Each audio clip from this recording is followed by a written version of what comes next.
Walk with me through the cellar door. A storm is coming, Francis.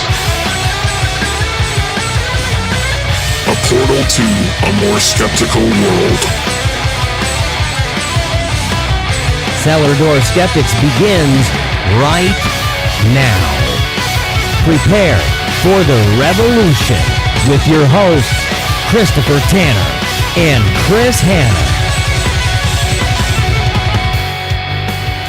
Oh, welcome to another episode of Cellar Door Skeptics. Thank you all for joining us tonight. We have an amazing show planned for you, as well as an amazing announcement. We actually have an announcement to make that has been pretty cool, and we've been discussing with this group for a couple of weeks now, and I think we posted a little bit on social media about it, but tonight we're making the big final review. Now, what does that mean for the show? Not a lot of changes. Essentially, what is happening is we are going to join essentially a media collective. Yes, welcome to the show, buddy. We're going to join a media collective, and actually, Buddy was the one who found this media collective and said, hey, I think this would be a good fit for the show. It'll help bring our show to other audiences as well as give us a pool of knowledgeable resources. So if you are sick of seeing the three of us on the show do nothing but talk to each other all the time and yell at articles, now we're going to be able to bring in some other guests on a more regular basis. So without further ado, the show that we the partnership we officially have is with Rogue Media, and they call it Rogue Media Coop, which will be essentially, I don't know exactly how to say this, but it's essentially going to be a media collective that has podcasts, videocasts, and other multimedia aspects that talk about philosophy, history, politics, and science. There's a lot going on behind the scenes. So as of right now, there is probably, I don't know, buddy, I think there's like 10 shows associated with this that aren't Liam's own show. Is that it? Yeah, I think there's 10 shows, and then Liam has three more on top of that, plus us. So I think we're at 14 shows, and essentially Liam and a couple of people from his campaign are actually going to be launching, or actually launch this. So what does it mean for us? And in a second, I'll get to some of the other shows on here. But what does it mean for us? Essentially, what it means is that we're going to have our content posted in two different places. The idea is to help bring attention to the need to move away from centrist politics and to actually move into a more of a progressive liberal media front. And essentially, we will retain all ownership. They're not going to be able to convince us or change, who we are specifically. They don't own us. It's all a free cooperative, so there is no ownership involved. Some of our listeners, we are hoping will go head over to some of the other shows on the network, and it should be a good time. So within the next 2 weeks, you'll start seeing our content posted there and in here. And there's a possibility, depending on how big it gets, whether we'll be live streaming to them as well. We haven't decided quite that yet. So to begin with, they have a show called Plants and Politics. They have a show called The Ratio. They're going to have a David Feldman show, a virtual signaling show, office hours with the Mad Professor, Cellar Door Skeptics, which is us, if you didn't know. What? Really? Yeah. The Dirty Left Beat, Canceled, the Sorry Report, and then the D-Kick David. Those are the shows. Oh, I'm sorry. And the Inland Empire Informer. So those are the shows that have kind of started. It is an eclectic mix of individuals. So I was excited because it's going to give us different avenues to have conversations with people. We're going to be able to actually have a few more experts on. And I've already started getting a lineup of other shows to join us to go kind of talk through what we do. So. Damn. You have anything to say, buddy? I was like, damn, you've already got a lot. No, this is great. I'm excited for this. I'm really looking forward to the chance to continue working with people like Liam. We were very fortunate that he kept in touch with us and then specifically came to us to bring this to us to say, hey, I think you guys would be great for this. So we really appreciate it. We really appreciate the opportunity, the chance to grow, the chance to reach more listeners, the chance for our current listeners to have a chance to reach out and, not be redundant by using the word chance so many times that they just end up kind of diluting the entire statement with it. But basically, you are our listeners and our viewers. There will be more shows that we're affiliated with or tangential to us. And hopefully, if you search for us, you will start getting better results with the Google metrics being what they are. Because if you search for us and you end up going to their shows and all of that, then hopefully that'll kind of change the algorithms enough that, you don't get looped into, Ben Shapiro or things like that. Yeah, because didn't we used to have somebody that used to steal our algorithms and boost it, and then somehow we would get paired with some of these conservative shows. I don't know how that happened, but I swear we'd had that. Either way, I think Buddy's excited. I think I'm excited. If Hannah were here, he would tell you he's excited. Again, it really doesn't mean a big change for us, other than we're hoping to be able to have other experts on to help with the format of the show. And so if you have recommendations, you can send us an email at cellardoorskeptics@gmail.com if you would like to. Same as our Patreon is going to stay the same for now. And essentially, we may either merge our Patreon with theirs. We don't know how that whole thing is going to work yet. But as of right now, we still have our Patreon. So if you still want to support us and help us with our highly produced, good content show, and again, all the money that we get goes into paying for the show and everything else is donated at the end of the year. And honestly, most of the time, Hannah and I have just, between the two of us, we usually end up donating the majority of that money back anyway. So, I think last year I donated to the CFI, and I don't know who Hannah picked, but I had the CFI, and then I had, what was the other charity? Oh, Habitat for Humanity is where the rest of the show funds went. So, anyway, on to our first topic. Oh, all the links for Rogue Media will be in the description. I've added them just below our links in the first links section. Going forward, we'll probably keep a couple of the links in there for people if they would like. Probably the YouTube and the Patreon will be the two that we leave in there permanently. And I think it's co-op, not coop. Is it co-op? I like to say coop. I don't know. You're probably right. But I have a game. Okay, buddy, there's a board game called Coop, not co-op, Coop. And here, I'm going to find this game for you. Hold on. And then you're going to be like, "Oh, that's crazy." But I used to say all sorts of crazy things and my kid would always correct me. But I see now that I am incorrect and it is actually spelled COUP. Oh, cool. So that's how it's pronounced. So there you go. I look like an idiot anyway. Anyway. So Keith, how was your week? I got my first vaccine dose yesterday. Yeah? Yay! How are you feeling? I was really fortunate in I didn't really have a lot of the negative side effects. Even my wife was having issues. She got hers on Friday and I got mine yesterday. And she was Saturday, she was really out of it. She was really tired and really sore and kind of felt a little sick, which we discussed and we're like, yeah, it's to be expected. Unfortunately, you're triggering an immune response. And then I got mine and my arm is a little sore. But other than being tired, and I think it was just compounded to the fact that I have horrible sleep habits and don't sleep nearly enough. So my body just kind of was like, hey, you're asking me to do this great big thing. You just got stuck with a needle and now I'm trying to process this. So I want you to sleep for 5 hours during the afternoon. Then I got up and I couldn't wake up. And so that's why we ended up rescheduling, because I asked really nicely. You guys were great about it. And then I decided to work from home today so I could be a little bit lazy, and reaffirmed why I don't like working from home. So there's that. But otherwise, feeling pretty great about that. How's your week been, Tanner? That's pretty good. We landed that.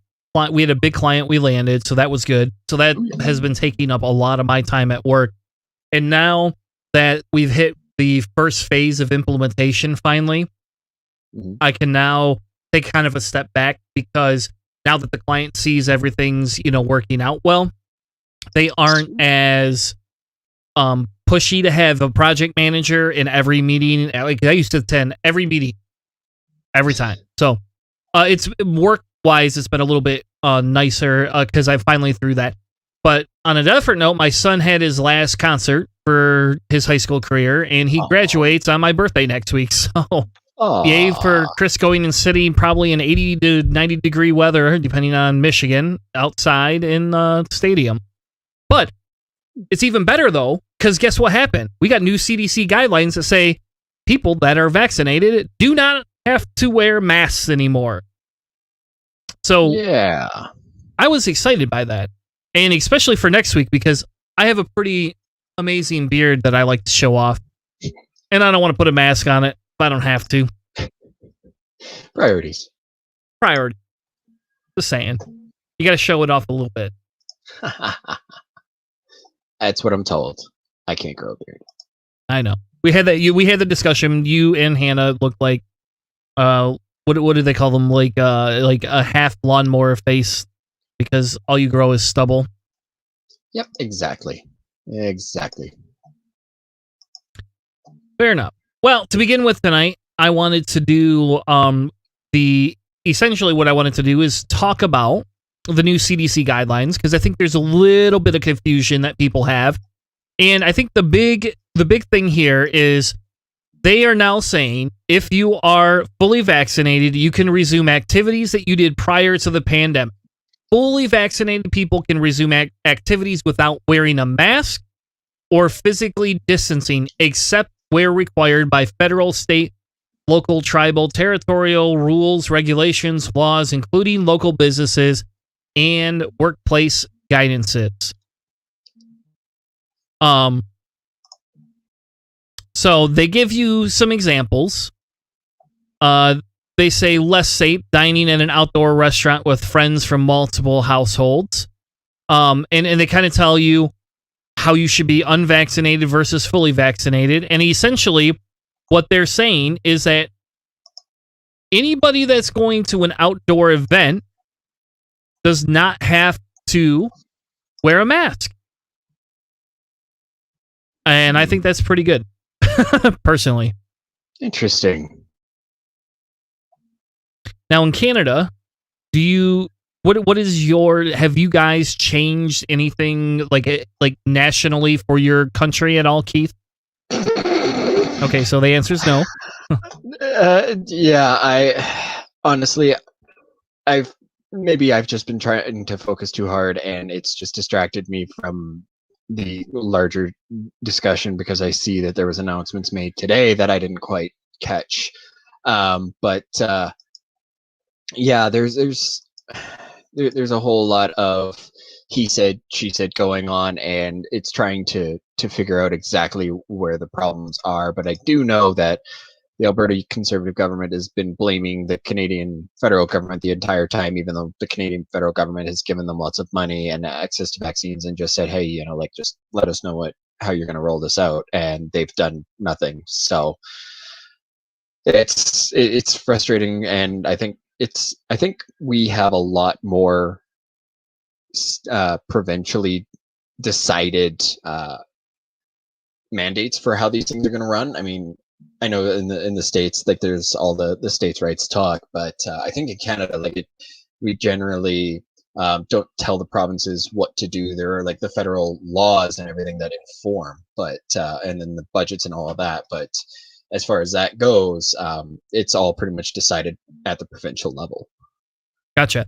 Which technically, according to what this says, is decided at the state level too. And for example, the big thing is our state made it Friday in Michigan saying that they're going to go with the CDC recommendations, and starting as of yesterday, we no longer had to wear masks indoors, which I'll tell you is weird.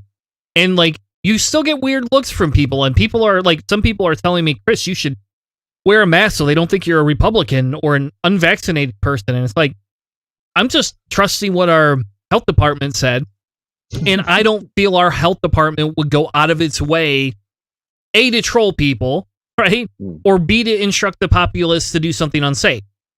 You know, now in America, we've had vaccine access a little bit longer than Canada has, unfortunately. And that's actually a disturbing thing, because some of the people that have been refusing it, we should have been sending doses across the border long time ago. And we have not been. So I'll be honest, our government is a little bit shameful in keeping things for themselves. But at the exact same time, they're now saying what you can do is essentially go about your business. You do not need to get tested before leaving the United States unless your destination requires of it.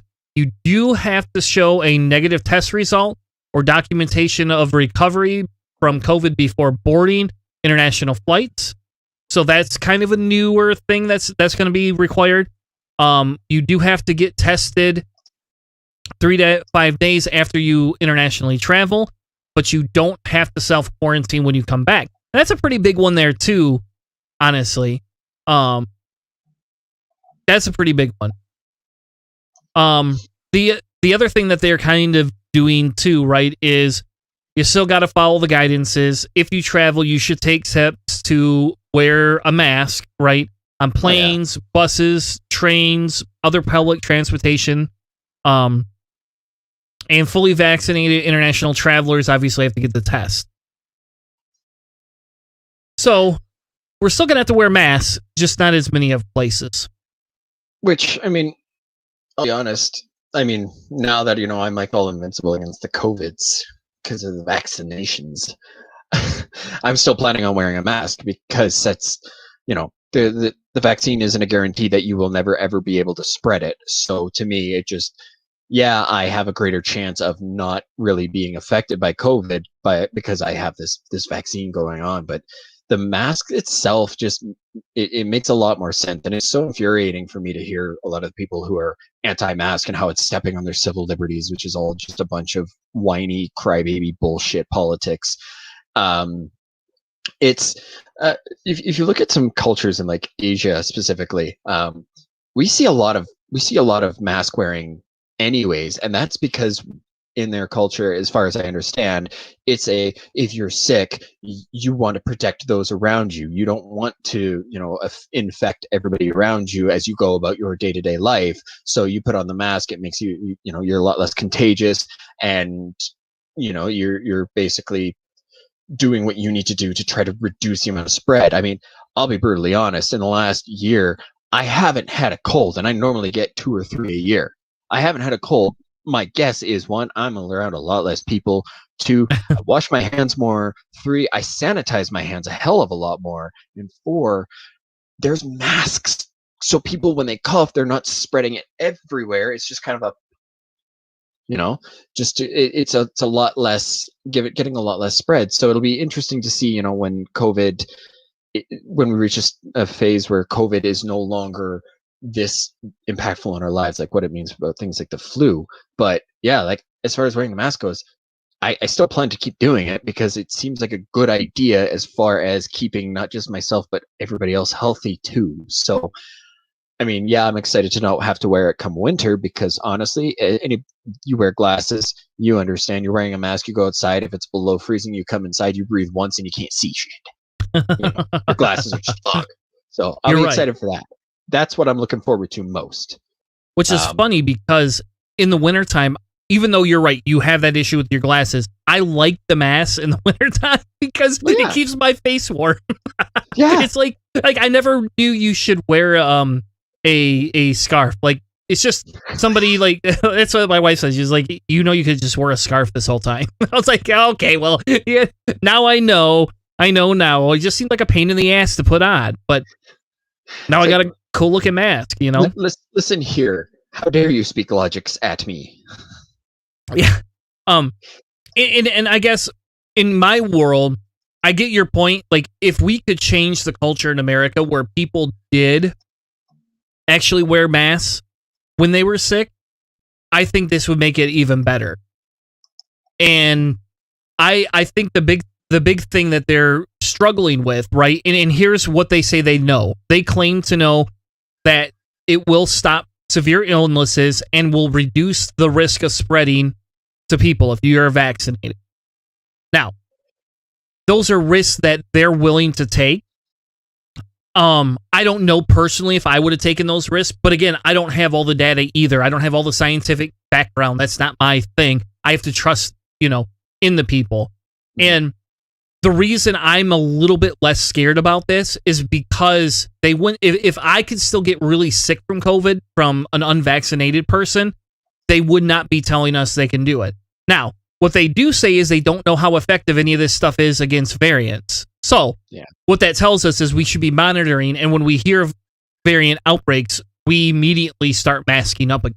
And, there's this gentleman here said that it's opening Pandora's box. And I think they're correct in the aspect of you can't go back, right? That's what they're saying is you can't go back. And I agree, we probably will never be able to roll that back. And I don't believe we have a strong enough government that actually would push them to go back or enforce CDC rules again, ever. Because we're American, I mean, though it seems in Alberta, you might as well just be, like a southern state for us. I mean, that's what it feels like when you talk sometimes. Oh, yeah. No, we roll anything back because we start getting better, and then we get even worse. Like at our worst, a few weeks ago, we were seeing over 2,000 cases. We saw over 2,000 cases a day, several days in a row. And that is, like in a population of 3 million in this province, 2,000 cases a day. You sustain that for a couple of days, that's going to be a significant portion of your population. So anytime like we start rolling things back, and I'll get into our anti-masker things later when it's the Canada segment. We give them just a little bit more to start, saying, okay, like let's start opening right back up. Let's start trying to, ease back into things. And then, things get more out of control and we have to, pull everything right back. And it's because we're not actually doing enough to try to curb the increase. We're just doing enough to inconvenience small business owners and, really try to manipulate the narrative. Yeah, and we ran into that in Michigan a little bit because I have a friend who owns his own brewery, right? And he, as soon as the CDC announced this on Thursday, he was on Facebook saying, okay, why is our governor not making an emergency announcement? I'm going to get fined technically if I'm forced to keep enforcing these mask laws. And people are like, well, the CDC said we don't have to. And he's absolutely right. Like that's the issue when you get down to these states' rights type things is what can happen. And I can tell you this weekend, I went into Meijer's, they had all their signs up. Now, they aren't telling people, but they had all their signs up. So I went to Meijer, which is our local grocery store, and I wore my mask. My board game store I went into on Saturday, they took the signs down. And I was like, hey, do you need me to wear a mask? So they're like, only if you want to. I was like, all right, I'm not wearing a mask then. And they're like, yeah, that's fine. We are taking the signs down. Now, again, in fairness, it's the difference between being around, like hundreds and hundreds of people versus 2 or 3 people in a store, and I could still stand back from people. And that's the nice thing is people don't try to, like if I'm talking to the guy at the front counter, I don't have somebody standing breathing down my neck right now because we're all used to not doing that. That's nice. I like the social distancing 6 feet apart. Keep away from me. Don't touch me. Don't breathe on me. That type of thing. I enjoyed that part, So yeah, I will probably still wear my mask on and off, but in public, in store public places, because you're right. I don't even know what my immune system's going to be, right? I mean, we could just immediately start getting sick again, and I don't really want that. I don't want the colds. I don't.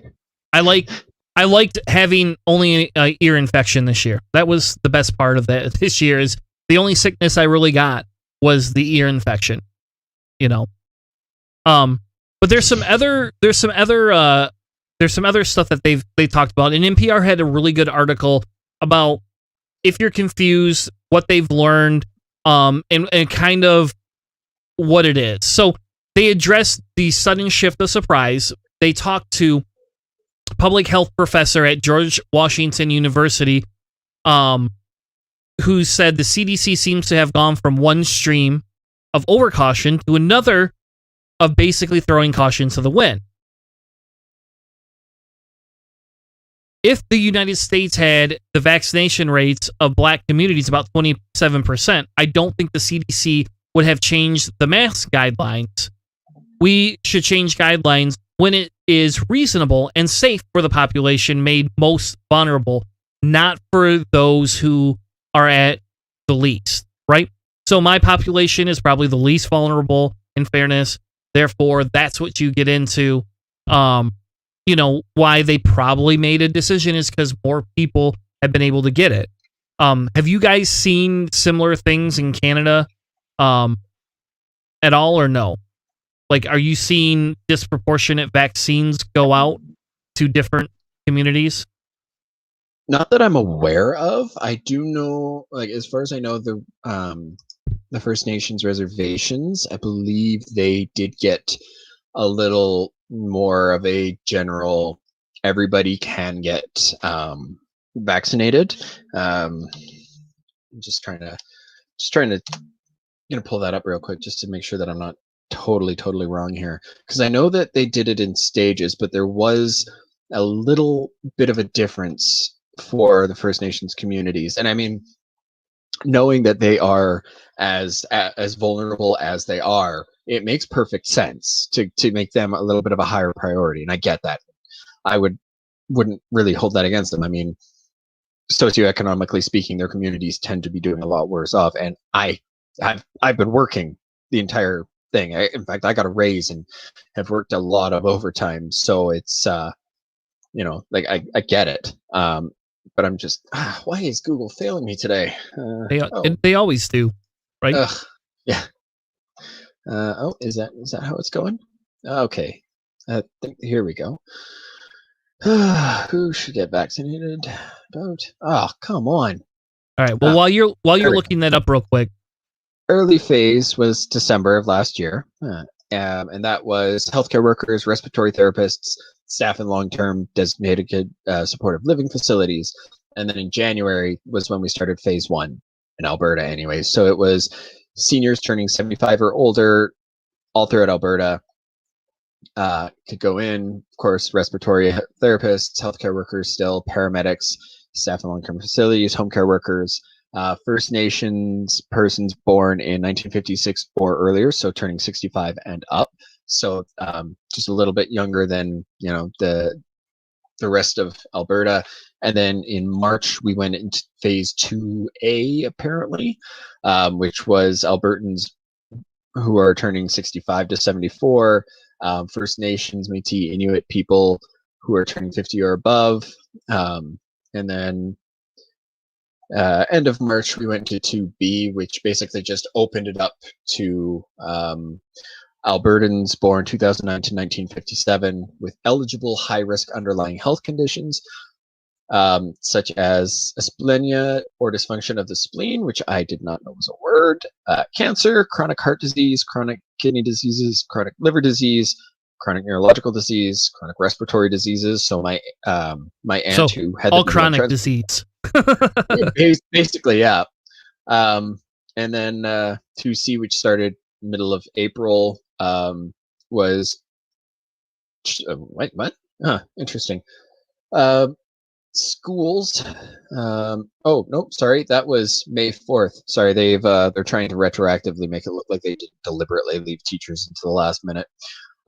So 2C started April 12th, but they posted in about how on May 4th, teachers, support staff, and childcare workers were all eligible. And then 2 days later, I was eligible.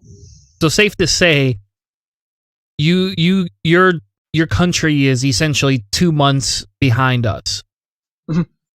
So yeah, hence probably why you haven't got to that point. And that's the thing. Like when people, again, that was the big issue is there's a lot of people that are upset because we don't know if the guidance is coming because of mass immunization because people have been sick already, that type of a thing.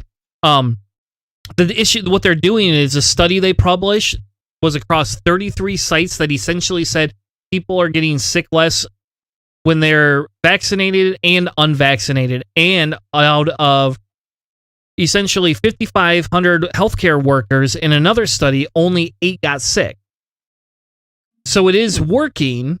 And because people are getting sick, or we're still getting sick, they're now, if they live, they're now more immune. Now, that's horrible to say, but I mean, look at your case. How many times were you guys exposed, and had to quarantine? I was really fortunate. I still haven't had to do a single isolation, but my wife had to do about 5 or 6.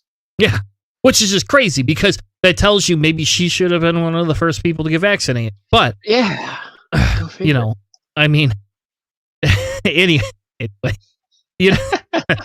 we could spend a whole segment on that later. Oh, we could.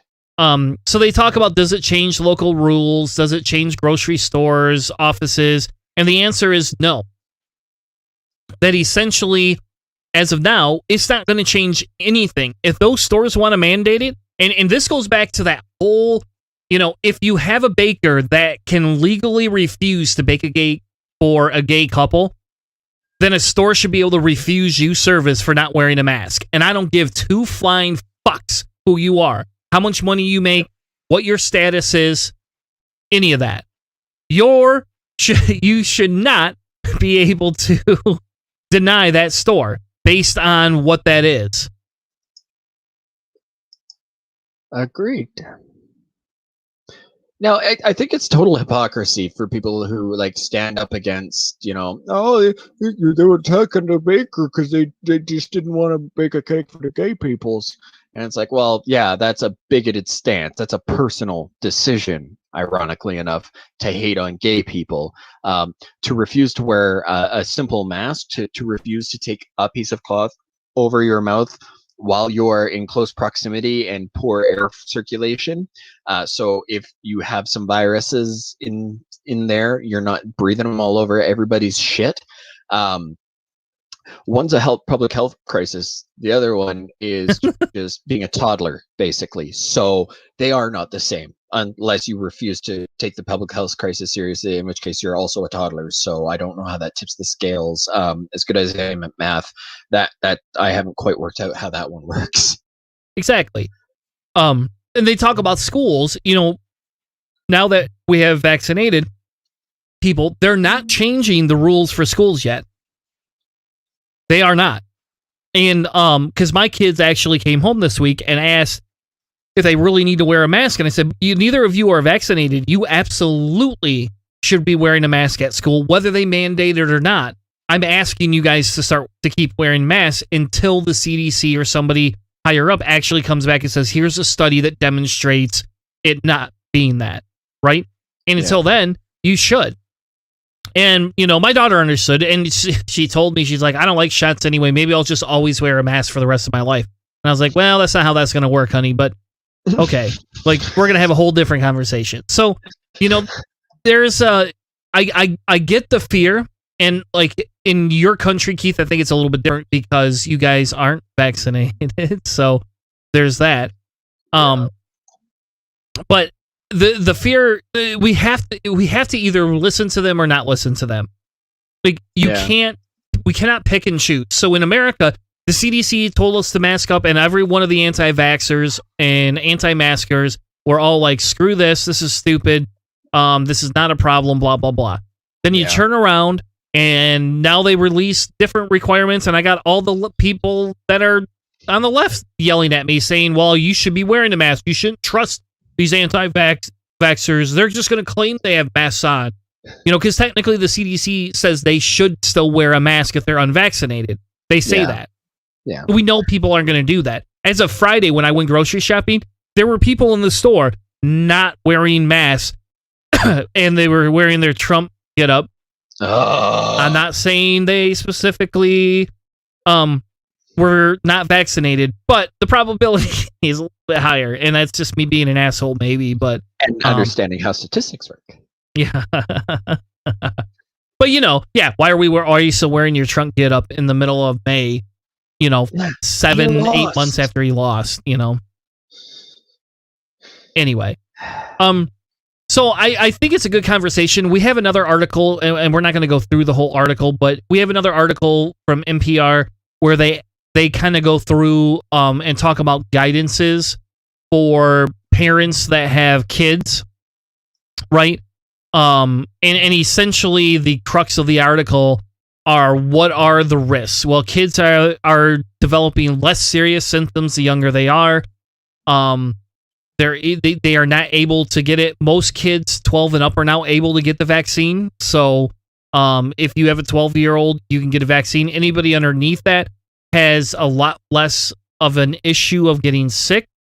And technically, because you're fully vaccinated, you're going to be helping protect them, because the studies are showing you're not spreading it in the same way we were spreading it before. Ah, yes, herd immunity.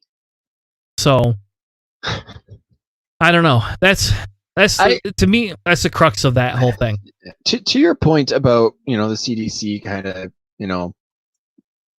being a little jumping from one extreme to the other, I just want to express a minor frustration that I have, and it's when we have these organizations and institutions that we're supporting them when they're agreeing with us because they're agreeing with the science, and then when they start doing things that don't necessarily fall in line with the science, then we start to get really curmudgeonly with them, if you will.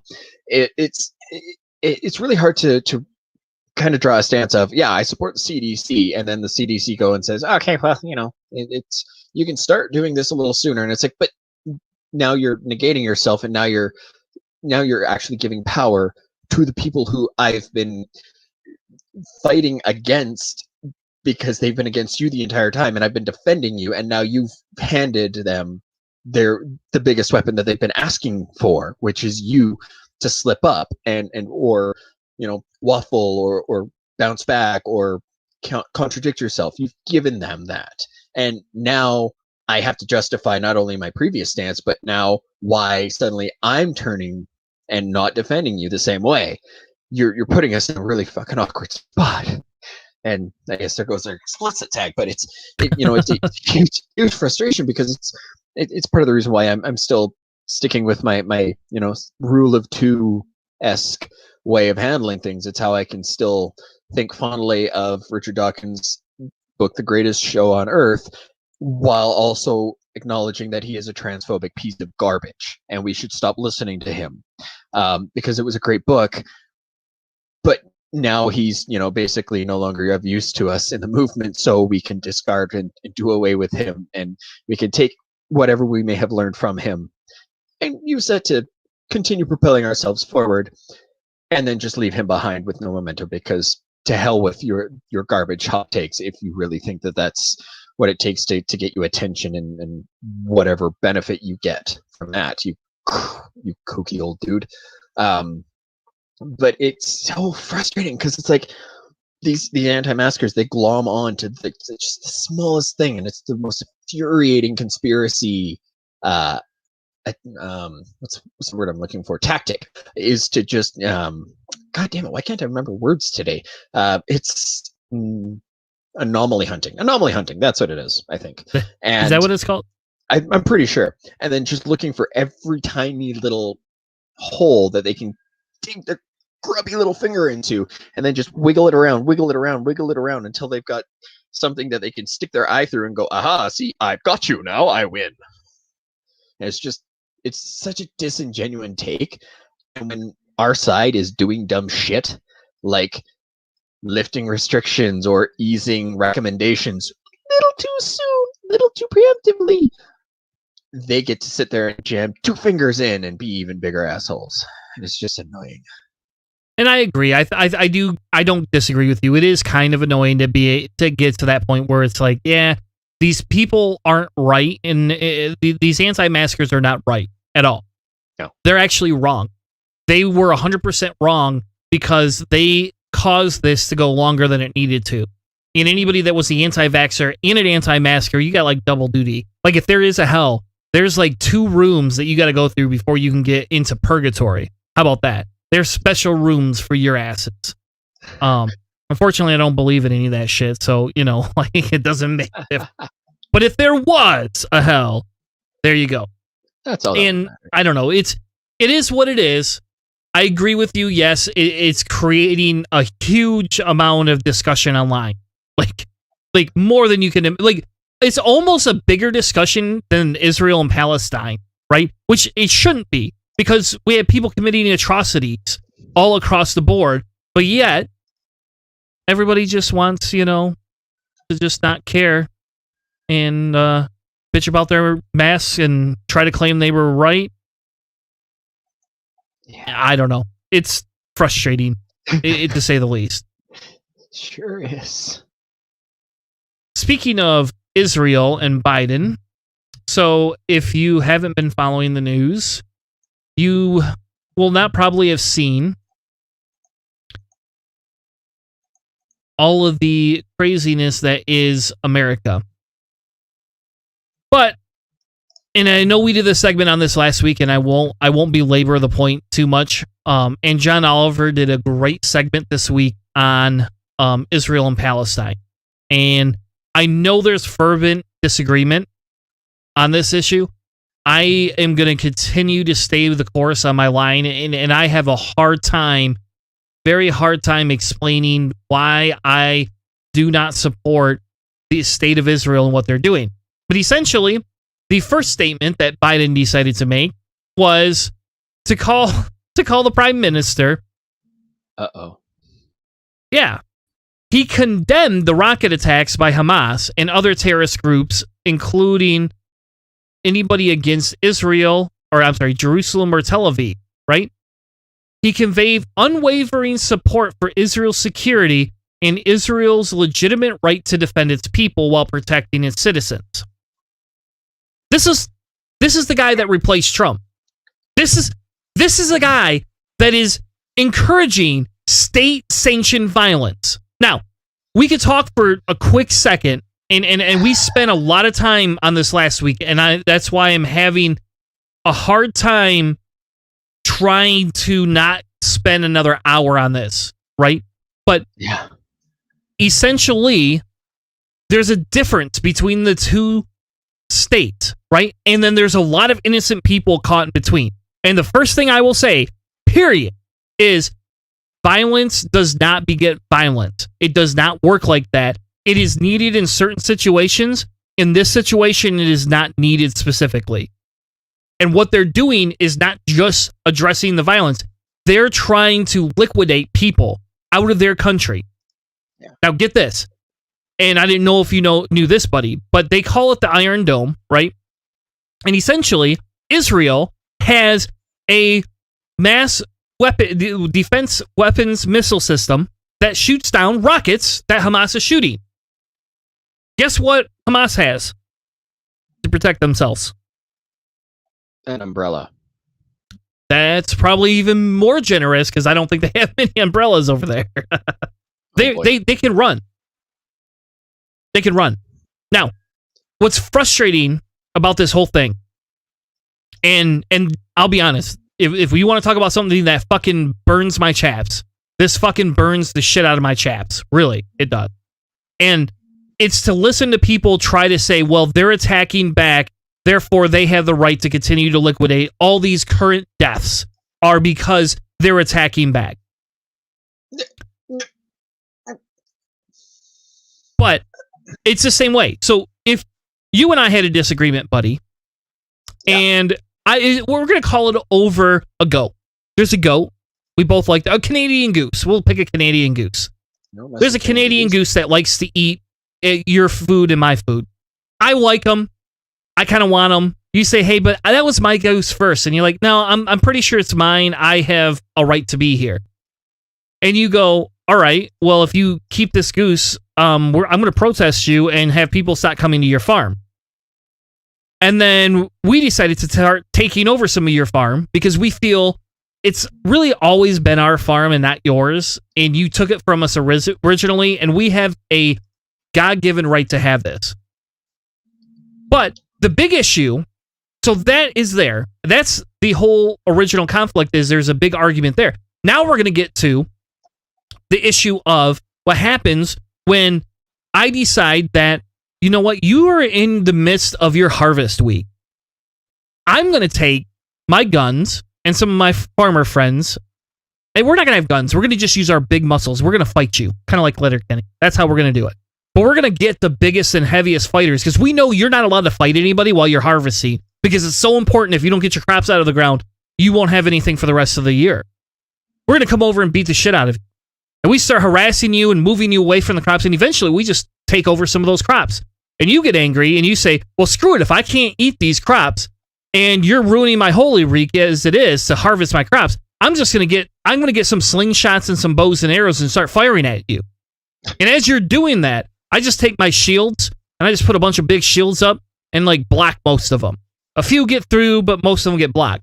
Then I turn around and say, well, technically you attacked us, and I pull out my submachine guns and my AK-47s and my M16s, because we're America. You know, we have all those crazy weapons legally. And I stand at the edge of the property and just shoot. And I have enough money and ammo to just shoot and shoot and shoot for days on end. And you're standing over here hiding behind things, shooting me with your slingshots and your bows and arrows. But do you really think that's going to stand up if I have submachine guns, AK-47s, and M16s? I mean, what do you think, buddy? Do you think your slingshot's going to kill me?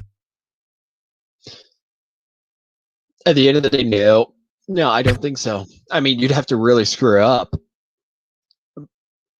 And I'd have to really be on point. And I don't think that I'm fortunate enough to have things line up with that. So, yeah, no, not at all. Yeah. So, when we talk about this, the thing, in my opinion, as a humanist, Israel, the state of Israel, has a moral fucking obligation to not just be slaughtering innocent people. At all. That's my thing. That kind of seems like a pretty what's the word that I'm looking for? Oh yeah, decent goal. And kind of like something that we all are striving for, anyways. Yeah. Now you want to know why when I talk about the guns and the things that Israel's able to do, you want to know why? Because of America? Well, I don't know if I want to admit this, but yeah. Because guess what happened? No, look, Biden just approved $735 million of weapons to Israel. Like, yes, I get we support Israel, but I'm going to tell you what, man. That's a lot of money in weapons that we just approved to go to Israel to fight Hamas. So, don't tell me we want a peaceful stand down, America. Where the fuck's my peaceful stand down? There isn't one. Where the fuck is my administration, the people I fucking elected to go through and actually say, hey, Israel, we think you probably shouldn't do this. Now, I will tell you that Biden's done other good things, but this is not one of them. Definitely not. Trump being in would not fix this. Trump was a hardcore Israel supporter. It didn't matter. Like, they could piss on every person, and Trump would be like, I like them golden showers, boys. I like them. That's what he would do. That's how this would run. Sorry. I got a little graphic there. We'll have to edit that out.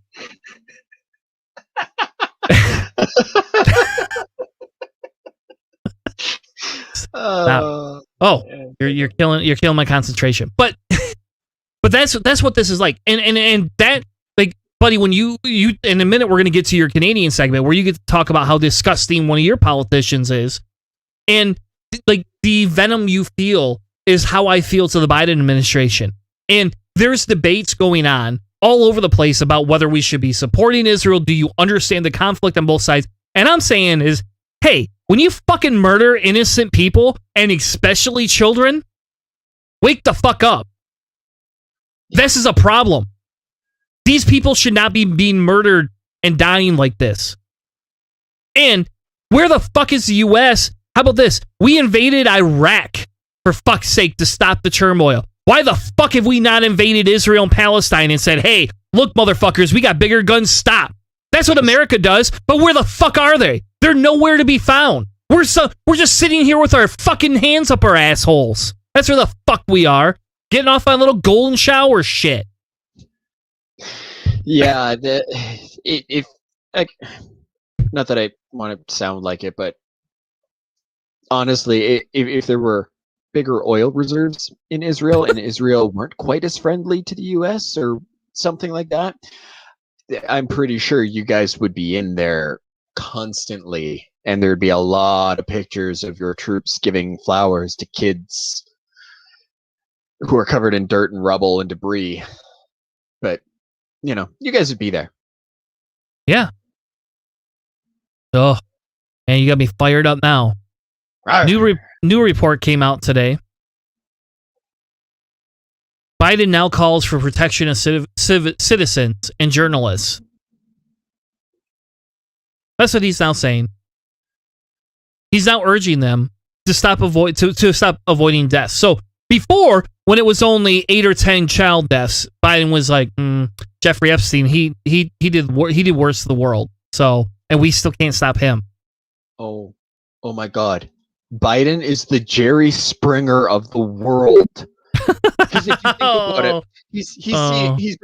he's got two people that he's talking to, two of them, and he's giving them, you know, a little bit of attention here, drawing a little attention there, obviously drawing attention to the more wild, wacky, and outlandish, and infinitely more profitable or better for your screen time anyways character. And then there's, you know, the other that's, you know, okay, whatever, but they've got the crazy racist person. And I'm going to kind of paraphrase a comedian's joke here, but honestly, it's freaking hilarious and it works perfectly for this. And, you know, you've got like your racist MAGA hat wearing redneck hick type person.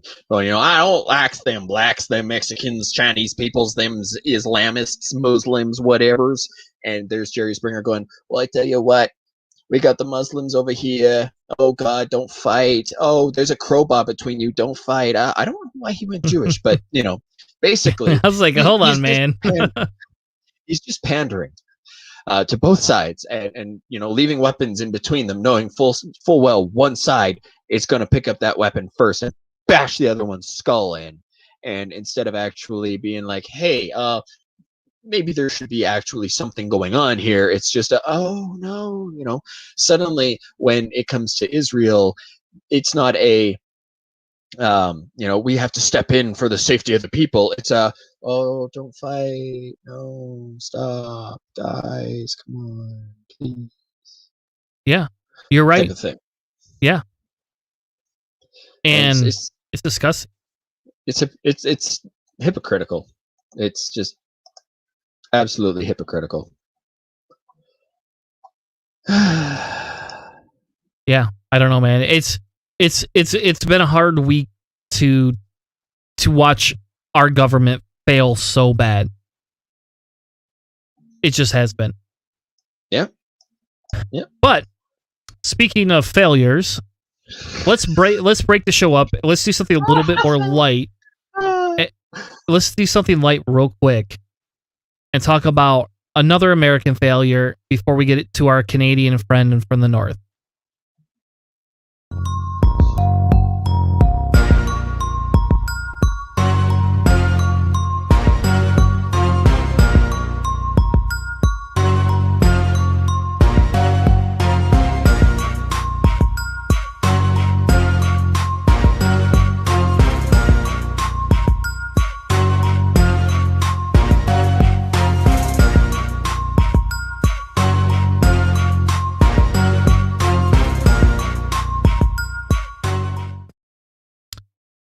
Welcome to Answering Conservative Question. Tonight's show, we have a very important conservative question that came to us about cancel culture. Damn it, I ruined it. We have cancel culture on the menu. This was messaged to us to say, Why does the left continue to hold one-time and child offenders up to cancel culture?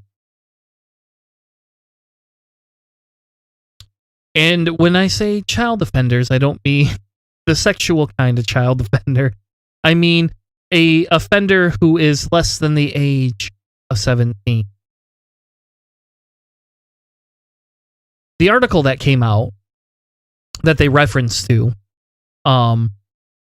which prompted them to ask us this question, was they wanted to know about an American Idol contestant who had been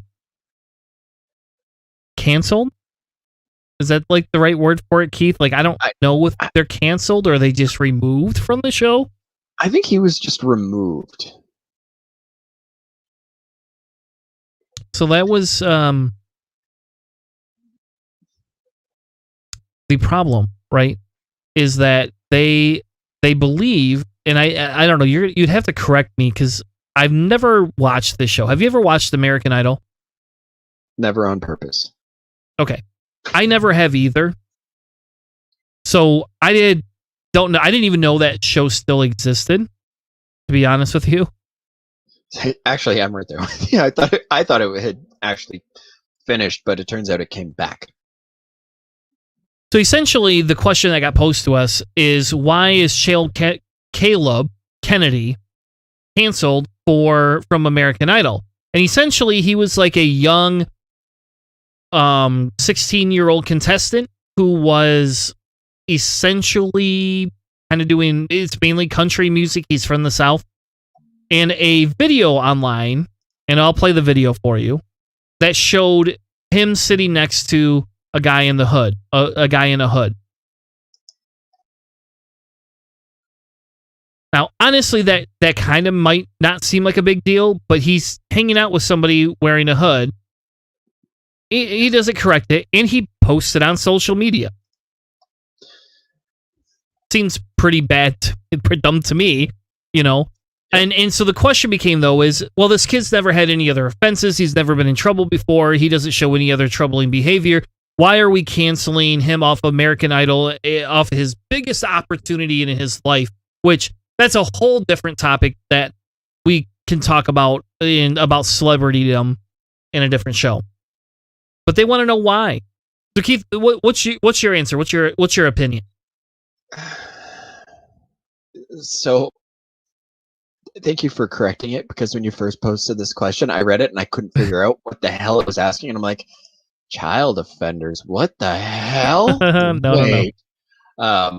So I was a little confused at first, but I'm glad I understand the question now, because we were about to have a very different conversation. I am somebody of privilege, so any bias I have towards, things going too far is to be taken with a grain of salt, because it comes from a place of privilege. That, plain and simple. I'm a white male. I have a shit ton of privilege, and it's there. I'm working to, it's not something that I can just get rid of.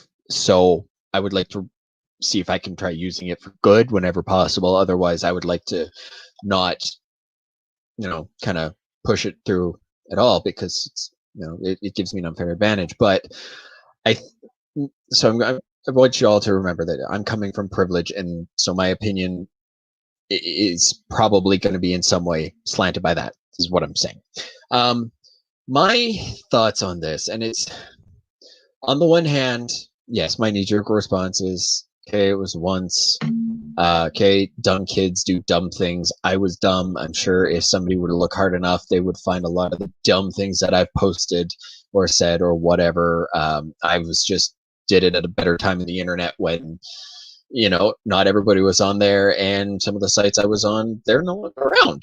So I kind of have a little bit of an advantage on there.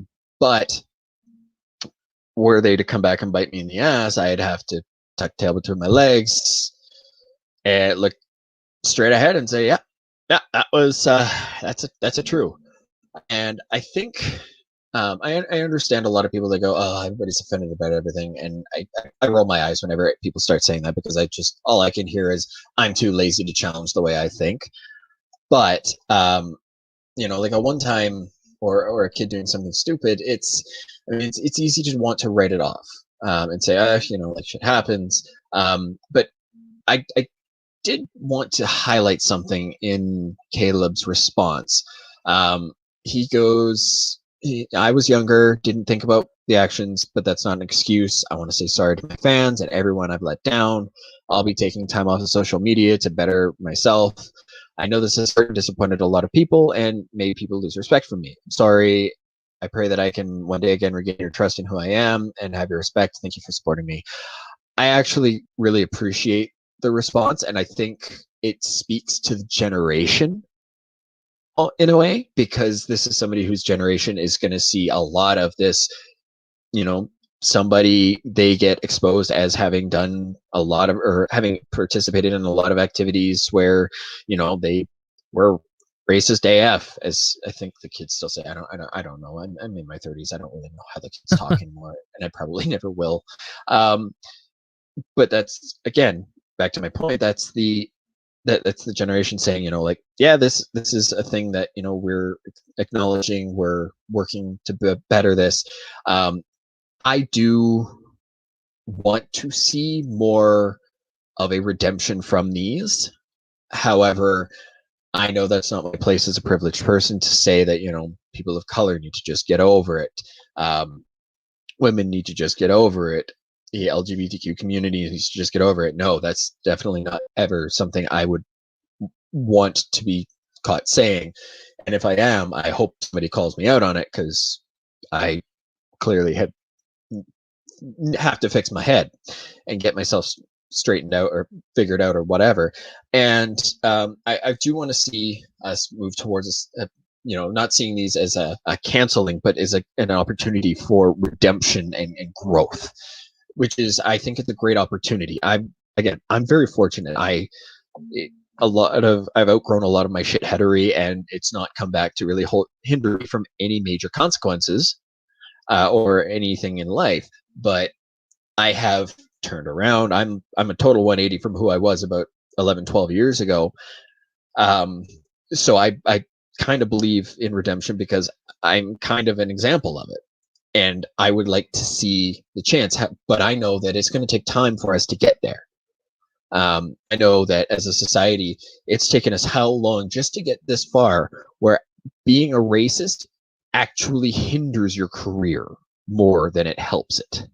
Because there's a scandal, and we all know that there were jokes about how all you had to do was one scandalous little thing and you got enough attention that your career would be made.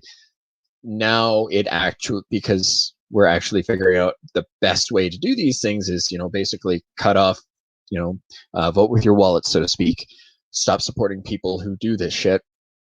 And it's actually hurting them. So it's no longer a big PR stunt, unless you're Ben Shapiro, but who cares? So it sucks, and I am so sorry to hear that from the sounds of things, a pretty talented kid lost a really big shot. But if he's going to stay on this path where he says, I'm bettering myself, I shouldn't have done that, I have high hopes for him. It would be great to see him, maybe come back later on down the line for a chance to say, hey, you know what? When I was younger, here's this thing that I did, and it was stupid, and this is why it was stupid, and I'd like to, do something that says that's not who I am, and I've stepped away from that. It'll take time for us to get there as a society. For now, we're getting to a place where we're comfortable with acknowledging the problems, and it's just going to be one little step at a time, because we can't just do radical change. It's going to be incrementalism, and that's all it's going to be. Is just okay. Right now we're in the cancel culture phase, where basically the snowflakes throw a tantrum anytime somebody gets called or exposed as being racist or doing anything racist. It's going to happen. And hopefully next step is, instead of it being seen as canceling, it's an opportunity for redemption and regrowth, and people actually being accountable for their actions in the long term. Fingers crossed. Yeah. Now, in my world, so there's a couple of things. Nobody, if you had the opportunity to be on American Idol and that's your only opportunity to make money and be rich and famous, maybe we should cancel rich and famous people altogether. Let's just be done with it. You want to serve on a movie? You're paid X amount of dollars based on how much time you have to be away from your family. Everything else gets donated. All of that fancy jack. We could fix some of that problem by taking that away. And I get that musicians and artists should be able to make a career. Don't disagree in any way, shape, or form. But I will tell you that no artist needs to make millions of dollars every year in any way, shape, or form. And if we decentralize that, we would have less of a problem. So the people upset by him losing out on his opportunity of a lifetime, sucks to be him. He sat next to a kid in a hood. Now, his mother tried to explain it away as they were imitating the strangers pray at night. Now, tell me what about this picture looks like a Ku Klux Klan hood? I'm not seeing it. Yeah, it's not even white. Oh, this one's a little bit more white. Yeah, that one I could see. I actually kind of liked that movie. There's nothing. There's nothing that you could say is that. Look, here it is again. There's another picture. I don't know. We can keep going. Here's a close-up. It's a cloth sack. It's not even a frickin' hood. Now, yeah. Let's go back real quick. All right, and actually look at what the hood was. Oh, it's an actual Ku Klux Klan hood. They didn't make any attempt to flatten the peak. It's whatever. You want to try and pass this off? That's why you're getting canceled. If you immediately come out and said, yeah, my friend was wearing a Ku Klux Klan hood, I was ignorant of the situation and understanding of this culture, and you should be blaming your parents. That's what you should be doing. Blame your damn parents because they didn't raise your ass right. Now, I'll tell you what. If my kid took a picture and posted it on social media and I saw it of him next to a friend that had a hood on, his ass would be sitting in my living room saying, like, do you want to live in my house or not? Because I don't support racists, and if you want to continue to do this, you get the fuck out of my house. Or go delete the damn picture and apologize for anybody that it offended. Nobody did any of that. So this is not cancel culture. This is retribution. This is saying, here, this is an issue. We think this is an issue. We took care of it. This is literally a kid in a Ku Klux Klan looking hood. How do you argue against that? Oh, let's play it. Oh no. Nothing. There's nothing. You have no defensible thing here. So, you're right. Does it suck in the day of social media that kids can get canceled or have issues with certain types of careers because they make that mistake? Absolutely. That's sad. But at the same time, why do we want that person to be a spokesperson? Maybe when he gets educated a little bit more and can speak more, less derivatively and be more appreciative, then at that point, we could say, hey, there you go. And, for example, I'm trying to think of I don't know, I guess I don't have a good example of somebody that redeemed themselves. Do you have an example of some? Because Richard Dawkins keeps shoving his foot in the mouth. I'm trying to think of anybody that's really been canceled, and like kind of come back and nobody. Even like Louis C.K. never really apologized appropriately. Oh, he doubled right down. And honestly, that whole situation, like, I never really cared for Louis C.K. I never really could stand him. I thought he made a couple of good valid points, but I always saw him as kind of the edgy loner, funny kid in that we all knew in high school, who everybody knew who he was, and he was kind of funny. He would say some things that made people go, okay, and he would make other people uncomfortable. And then as he got older, he just got tried harder and harder and harder to cross the edgy boundary to the points where, oops, you find out he's a racist or he's a sexist or whatever. And that was always how I saw Louis C.K. And then when it came out, I was like, oh, all right, that sucks for him and his fans, I guess. And then, yeah, he doubled right the hell down. I remember I did some great big long screed about it. And yeah, no, it's they all too often they just double down and go, oh, whatever, y'all just want to cancel me. There's never any, like, you don't really hear much from the people who say, yeah, I made a mistake. I'm distancing myself, or I'd like to distance myself from that mistake because it's, it's not right, and I don't agree with that, and that's not who I am and who I want to be seen as. I did. Oh, just a quick note. It's even though the artists are making like hundreds of thousands, millions of dollars a year, it's the studios and labels and record companies that are making the rest of the money, and that's most of the money. Fair enough. You're right. Okay, you're right. Corporations are profiting more than other people. Don't disagree with you in any way, shape, or form on that. My point, though, comes back to we can reduce some of the celebrity culture, and some of this goes away to some extent. Mm-hmm. And the ability for that person to redeem themselves changes. And there's actually this Christian comedian, and I can't remember his name, but he had some really good bits. And like, I don't usually like Christian-only comedians, but he tried to redeem himself. Essentially, he was all about, the Christian life, blah, blah, blah. You don't have sex outside of marriage. And he got caught sexually harassing and propositioning and sleeping with women at his shows. Like most artists seem to do. And then he,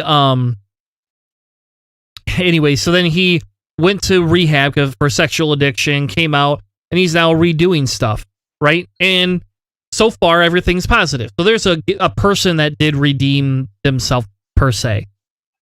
But that doesn't mean that should be the norm, and we shouldn't try to take care of this in some way, shape, or form. Absolutely. I just think we should. But speaking of creepy-looking guys... Oh God, is he ever a creepy looking motherfucker? And it's funny, he actually looks like my old boss. Oh, I'm sorry to hear that. So can I play this video or no? Is this like a video you can play? This is the news clip. Okay, so go ahead and give us your spiel and then we'll play the clip. So that is Kevin J. Johnston. He is self-billed as Canada's most censored man. And again, this is all self-described. And this is because he tells the truth, the whole truth, and nothing but the truth, because in his words, the truth is just way too much fun. Which, as anybody who pays attention to these types knows, that's just codified language for I'm a belligerent asshole who, once I think that I'm right, I am right always. You are never right, and no matter how wrong I am, you are always wronger than I am. He is a conspiracy theorist, and he is... very well known for his anti-mask related activities. He is every bit the swollen, self-obsessed, MAGA fetishizing oaf that the name makes you think he is. I did share the image with you, Tanner, but you're not obligated to show it at all because it just makes me cry. I'm not going to. You cannot see it. You can explain it, but we will not torture any person. It's his campaign hat because he is running for mayorship of Calgary. Our current mayor, Naheed Nenshi, is officially no longer going to run for that position. So it's basically up for grabs. But yeah, as part of his promotional for his election, Kevin Johnson has a picture of a morbidly obese cat, which already kind of annoys me.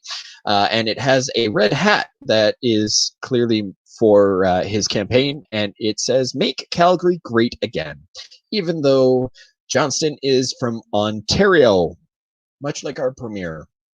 Go figure. So why am I talking about this guy? Well, so yeah, this guy is running for mayor. However, he is still on the record as being part of the mayor. I did include a link to the Calgary mayorship race, which also includes another name that I really want to talk about because that's going to be so much fun to talk about him. He's so uncomfortable as a human being. But this Kevin Johnston has threatened to go to the homes of AHS, Alberta Health Services staff, and have them quote unquote arrested for enforcing public health measures.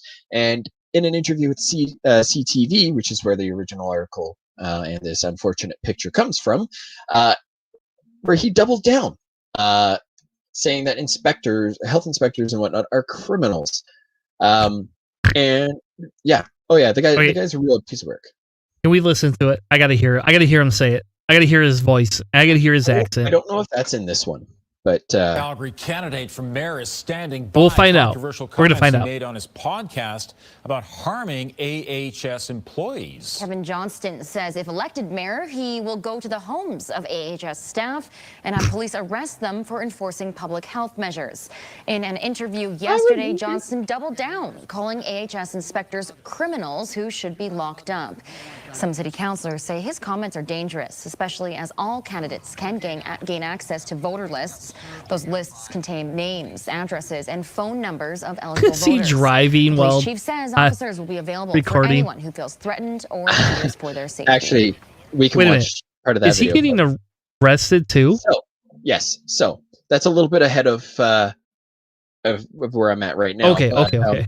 I did actually include a link to that the full video for the arrest there, because that's a fun little incident that we get to go into. So as you heard in the news clip there, if he's allowed to continue running for mayor, that means he will gain access to the voter list, which includes names, addresses, phone numbers of eligible voters. So he, like all the domestic terrorists who support his anti-mask protests, he will have the ability to physically bully, intimidate, and harass any employee of AHS, because that's who they've revealed themselves to be and what they've pretty much demonstrated they want to do.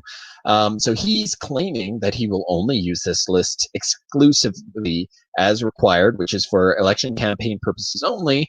But given the nature of his character, I really, really would not take him at his word. But fortunately, we have until December. Now, yes, still, Tanner, you were asking about him getting arrested. So that was actually taken back in March in British Columbia, where he violated British Columbian public health orders and went out of his way to stage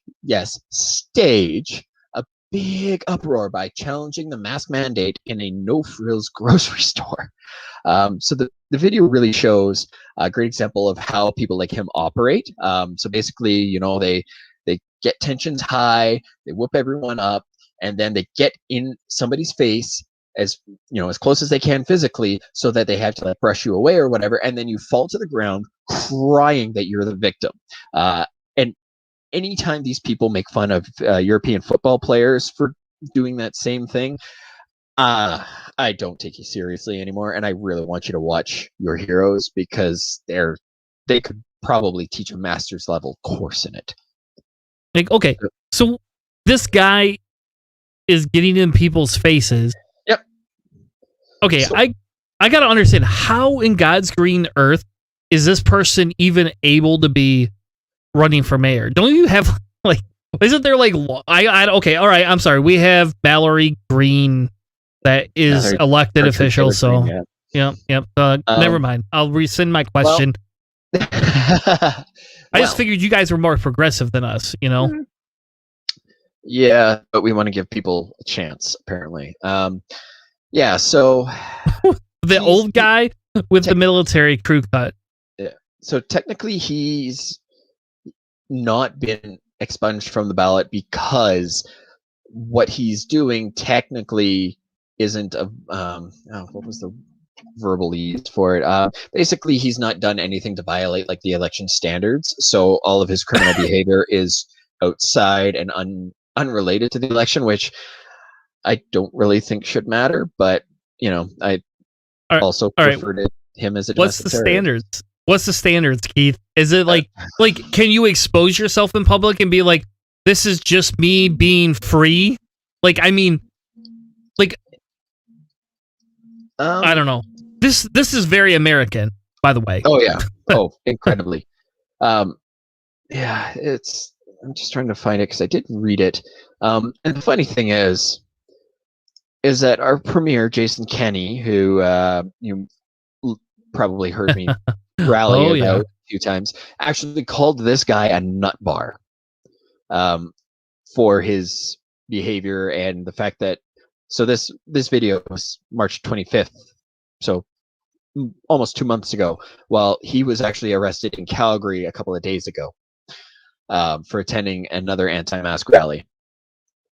But yeah, so this what we're looking at now, this is kind of like the climax of the whole video, where Kevin is getting in the store manager's face, because the store manager, after kicking him out for all of his bullshit, went out and wanted to just, make note of the license plates so they could contact the RCMP, because where they are doesn't have enough income to have its own police force, so they have the RCMP there.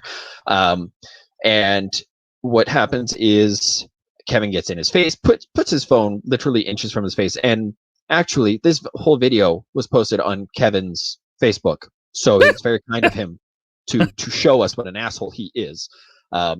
And the video of him having his phone slapped out of his hand was shown to us by one of the people in his little crew, where you can clearly see that he is not even an inch away from the store manager's face. So the store manager very casually just brushes his hand away, and Kevin punches him. But Kevin is the one going, "I'm making a citizen's arrest. I'm making a citizen's arrest." It is. What can I ask? Why? Why is he making a citizen's arrest? Because people like him don't understand the law and how things are. Oh, here we go. So as you can see, so this is the guy in blue. That's the manager of the store taking pictures of the license plates. And that's Kevin getting his camera right up in the guy's face. The guy slaps it out, and he hauls off and punches the manager in the face. Okay, can I make a comment real quick, though? Do it. This is literally the most violent I've seen Canadians outside of Letterkenny ever be. Just so you know, like, I've not seen any of them. Like, this is like Karen shit right there. That's some Karen shit. That's what the fuck that is. That's some Karen shit. And the best part, so I'm assuming the guy's calling the cops. Is that what he's doing? The manager is, yeah. And the police or do whoever show up. It is. The Mounties. When they show up, they actually arrest Kevin and completely ignore him. Yeah, it's kind of a magical thing to watch. And I mean, I know we don't really support the police, but honestly, watching somebody who spits in the police face and then, calls the cops to try to, get them on his side, and then they punish him for being a shithead. It's one of those moments where it's like, I know I shouldn't be rooting for this, but I'm also rooting for this because it's funnier than him. Can we play his voice a minute? Oh, by all means. Arrest for assault. Off, sir. You're under arrest for assault. You don't need to be out here in anyone's You are face under like arrest that. for assault. Arrest me. You are now in custody. Touch me. Arrest me. Sir, both these guys. Both these guys. Wait. Behind your back, you're under arrest. Oh, both these guys. Put your hands behind your back. That's you're it. under arrest. There we go. No, here. Give me your phone. Okay. Put your hands behind your back. Sir, Give me your I have phone. hands behind your Sir, back. I made a citizen's arrest of this man. All right, Right here. You're a lawyer. You want Dave? You understand? You have the right to a lawyer? I don't Okay, talk. and you don't have to say anything. I but can't. maybe Hey, you can guys. say maybe give You're me under a lawyer, arrest? okay? Guys. All right, come with I me. made a sir. Come with me. Sir, Come with me. I made a citizen's You're arrest talking of to a this lawyer, man. something you'd like to do. On your part. I made a Sir, citizen's sir. arrest. Yes, I would love to talk Okay, to a lawyer. all right.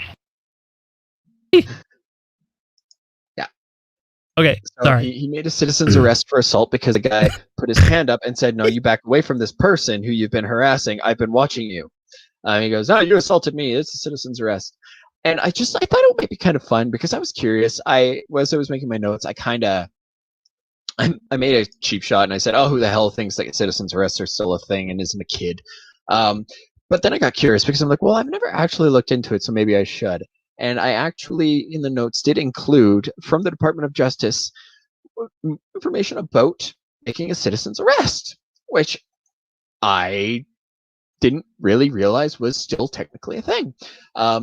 So obviously they recommend, report it to the police instead of taking action, just because police are, supposed to be equipped with proper intervention tools and supposed to be trained to deal with incidents which may escalate to become violent.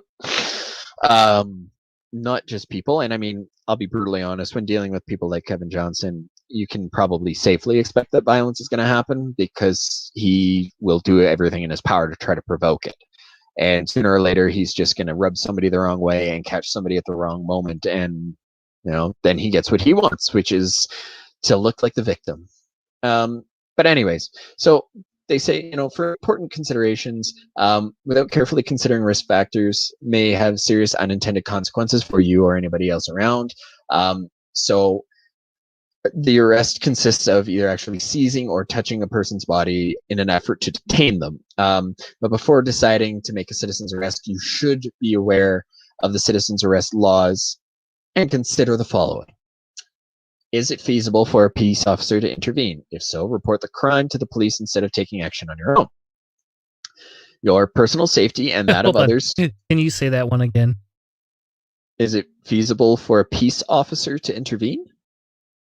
Yep. If so, report the crime to the police instead of taking action on your own.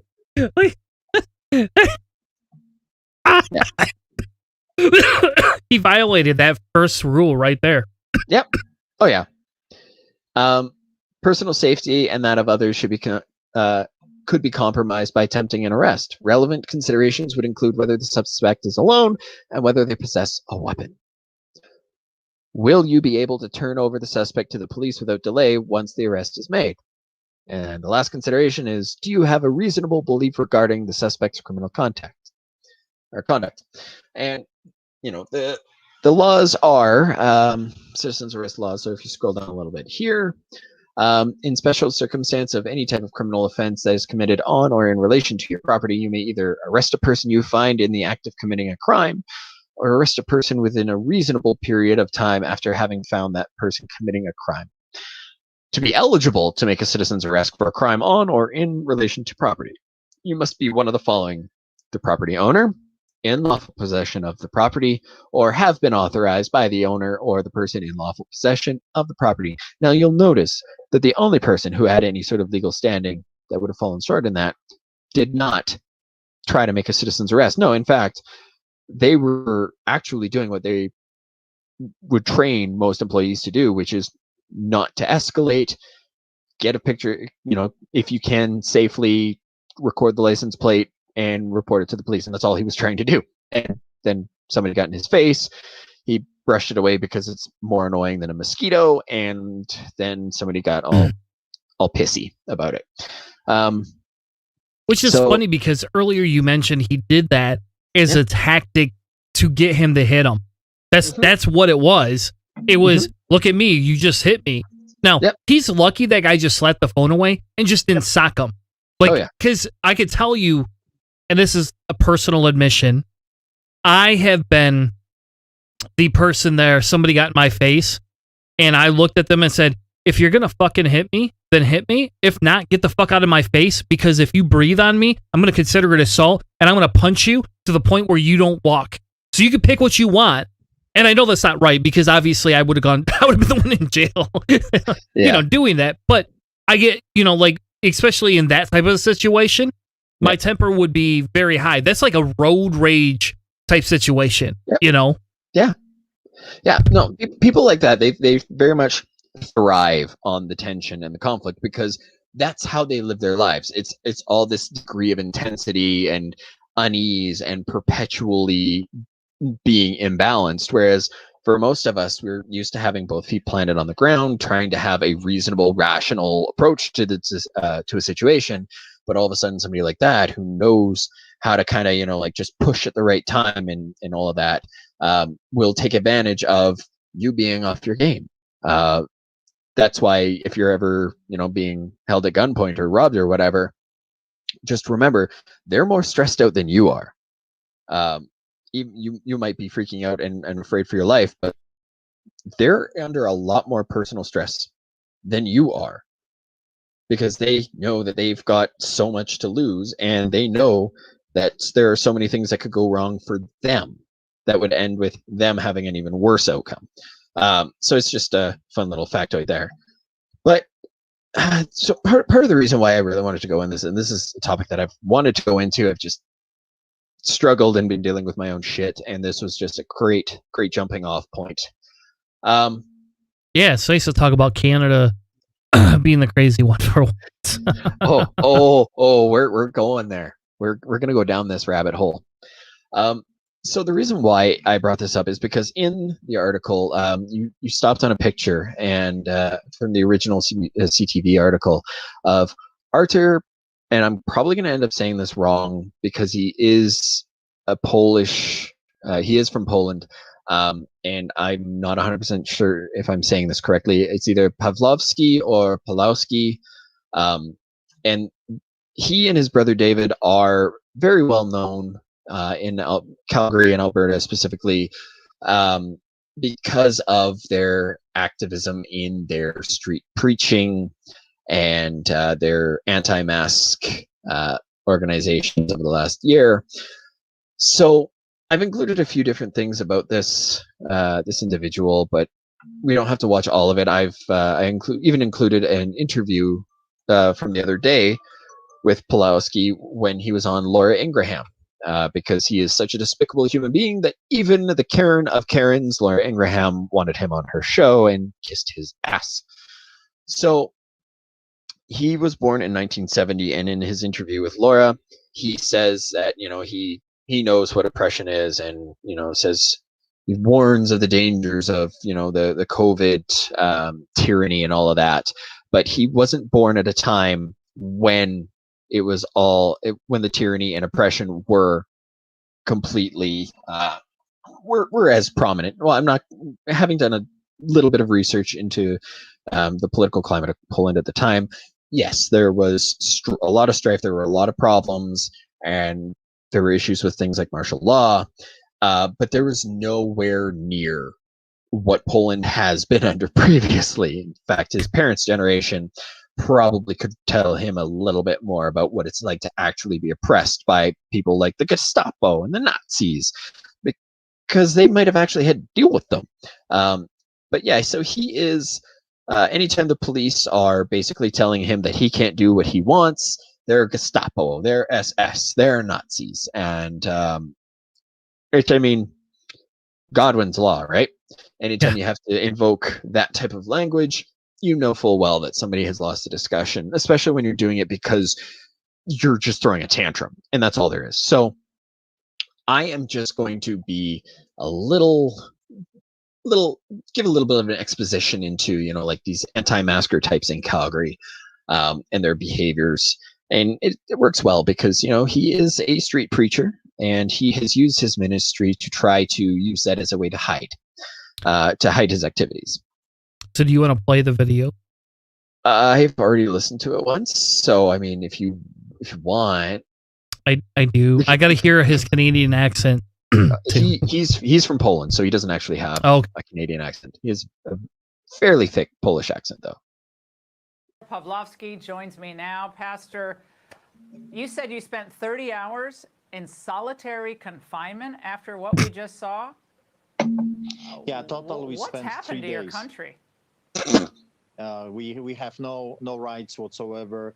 What we have right now is some kind of a hybrid between the fascism and communism, medical tyranny. It looks like we have absolutely no rights whatsoever. The premier of Alberta right now declared the protesting is illegal. So when I opened my church in the protest against the government overreach, I was, as you saw, I was taken to custody. I was manhandled. They really wanted. Nobody manhandled you, bro. They threw me. You refused to walk. They deprived me from. If you were black in America, you'd be dead. I spent 3 days in jail for my crime of opening the church in a free and democratic society. Did you ever think you would see this in a supposedly free and democrat society? A former Eastern Bloc, you know what tyranny and dictatorships are like. Did you ever think you would see this? No, I escaped. Okay. How does he know about tyranny? I don't think he's old enough to be part of that war. He was born in 73. He knows some of the tumultuous bullshit that went on because Eastern Europe, there was a lot going on. It was it was during the Cold War and all of that. And okay, cool. There's some stuff that he grew up with, but all of his claims are just bullshit. All bullshit. And I thought it was hilarious when Ingraham was doing everything that she was doing. Now, I don't I didn't want to directly link to his church, so I went to tinyurl to make this, but the link is there, and it is to his street church where he does all his proselytizing. He does this downtown, and he annoys a lot of people. He says that it's about he's trying to feed the homeless and all of that, but he's actually he embodies everything that we despise about when churches do things like this, because it's not about letting say, hey, you're so disadvantaged, here's food, here's something to help you get through like the rest of the day or anything like that. It's we're going to feed you, but you're going to have to listen to us pray and spout our bigoted bullshit. So we're going to start talking a little bit about his history in Canada here. So he did come to Canada in the late 90s, from what I understand. Early 2000s is when I started seeing more information on him. So we're going to go back to about 2009, 2010. And there was an article from 2010, early 2010, about his church, his then church, King's Glory Fellowship, which lost its charity tax exemption status with the Canadian Revenue Agency, the CRA. And the CRA agent, Deanne Proudhanoff, in October of 2009, had this to say about it. The members of the board of directors espouse strong negative views about sensitive and controversial issues, which may also be viewed as political, such as abortion, homosexuality, divorce, etc. And that's coming from the National Post article there. But basically, he lost his right to tax exemption for his church because he was preaching homophobia and anti-abortion, anti-divorce, so very bigoted, very archaic views. And the Canadian government said, no, don't want that. So the revenue agency said, no, well, now you're going to start paying taxes on what you do. So basically, in Canada, when you're a bigot, especially when like you're a smaller organization like that, it's going to disqualify you from benefiting from tax exempt status. And I think we can learn a little bit about Pavlovsky's flair for the dramatic and how he responded to that. So he said, the main point is that they don't like my opinions about different controversial issues, and I speak about them openly on radio and paper and on TV. So that's what happens when you express your views as a pastor. Pure bullshit, by the way.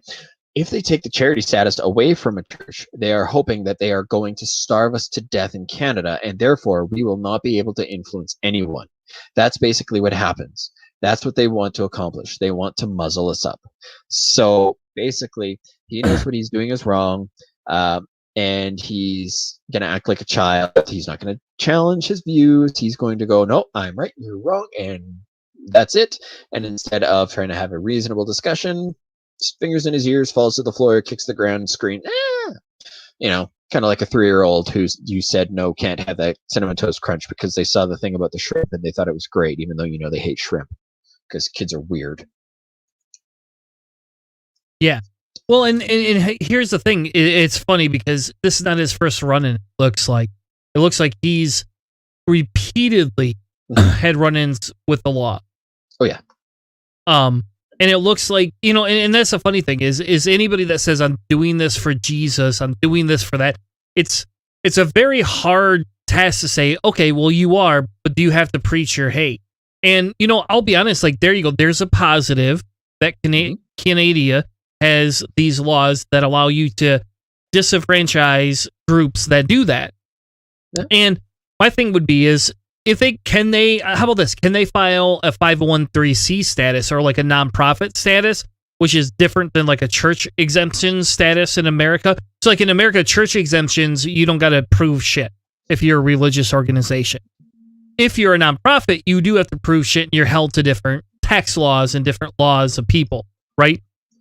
Right. So the question is do you have that same differentiation in Canada, A? And if not, then maybe America should adopt some of these viewpoints and allow the right wingers to go, you're just violating our freedom of speech laws over and over and over.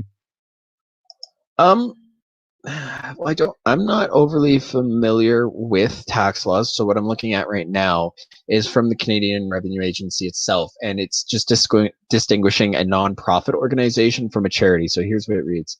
An NPO nonprofit cannot be a charity as defined in the Income Tax Act. There are differences between these types of organizations. Under the Act, a charity can apply to the Canadian Revenue Agency for registration. Once accepted, a registered charity is exempt from income tax under paragraph 149, section 1, subsection F. The charity can then issue charitable donation receipts for tax purposes. A nonprofit organization does not have to register federally or provincially to acquire its tax-exempt status, but they cannot issue tax receipts for donations or membership fees contributed. So I think that might be how they fall under it. But I think that, but that's about all I know for sure. So you do have two layers. They're not quite as extensive as America, but they're pretty similar. Similar, yeah. I'm just kind of, actually, now I'm kind of curious. That's fine. I derailed you. Keep going. Keep going with what you're going. Ignore it. That's okay. So in another article, he gave a beautiful quote, and I think you'll understand why I laughed about it. So Mr. Pavlovsky argued that he was the victim of a double standard, issuing a press release that said officials tolerated some special interest groups, but not others. Quote, Calgary officials are so on fire for tolerance when it comes to left-wing minority groups, to the point of flying the flag of the homosexual community on masts in front of City Hall. The release also said that police protect the, quote, peaceful protests of homosexuals, marijuana activists, and neo-Nazis. That's where I laughed. Yet they have done just about everything to shut down this peaceful ministry that cares for the underprivileged. And it's a valid point. Like, yes, they absolutely, the police do have a presence, and it's kind of one of the ones where we're like, are you sure you should be on that side of the fence when it comes to like our white supremacist rallies? But they do offer, the similar degree of protection for our pride parades. Although the marijuana activists one, I'm not too sure I know exactly what he's talking about on there. But there was another person who weighed in on this, and he's somebody who I do, as I've grown up, I have done my best to, instead of wishing people would die or suffer or hurt or whatever, I've done my best to try to say, just, wish you well, hope that if something bad happens to you, it's not that severe, don't wish bad things on people, type of thing. Bishop Fred Henry, I have never spent so much time trying to learn how to deliver a forced joke to. He is a disgusting, vile old man, and I have nothing positive to say about him. He's the former bishop now, but as anybody familiar with the Catholic Church knows, that only means that he is not the acting bishop. He can still preside and attend events and wear his bishop hat. But he commented on the CRA moving against Pavlovsky's group and removing of the tax exempt status, and he called this the height of hypocrisy. Quote, Mr. Pavlovsky and his people are dealing with people who no one else seems concerned about. He takes care of their physical and spiritual well-being, but because of the noise and speakers he used, the city put him through a ringer. From the letter he wrote to the city, the CRA concluded that he was involved in politics. What the CRA needs to have is a seminar about religious liberty. They don't seem to get what religion is about. It starts with worship, but it doesn't end there. Religion cannot be privatized. It has the right to influence public affairs. End quote. And I hope you can kind of get a feel for why I have such a disdain for this human being. He's like a regular... it's like a regular dealing with what's that church in America? Now I can't remember the name of the damn church. Oh, Westboro? Yes, Westboro. It's like almost dealing with that, except for without the lawyers and the aggressive bigotry, No, that's because they're so deeply ingrained they don't really need the lawyers.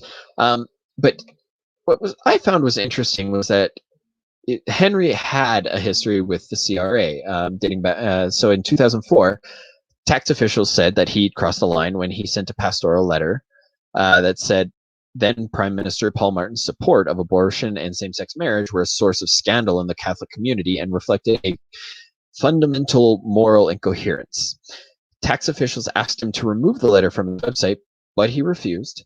Now, he didn't lose tax-exempt status because part of the Catholic Church, but he still, got a CERN talking to.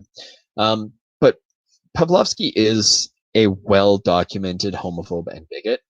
He doesn't like having his behavior scrutinized, but he'll happily, deny women the right to health care and cry wolf every time he gets a chance, because playing the victim is the best way to shield yourself from criticism when you've got more loons than the Canadian economy.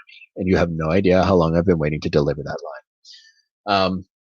He also threw his support behind a Calgary Transit bus driver who in 2015 was fired because he said he'd quit if he had to drive Calgary's pride-themed rainbow bus because it went against his beliefs as a Christian. So Pawlowski, who in 2013, you may have heard me mention in 2013, southern Alberta had a very large flood that almost shut down the entire city, but a good chunk of the city and several small towns around us.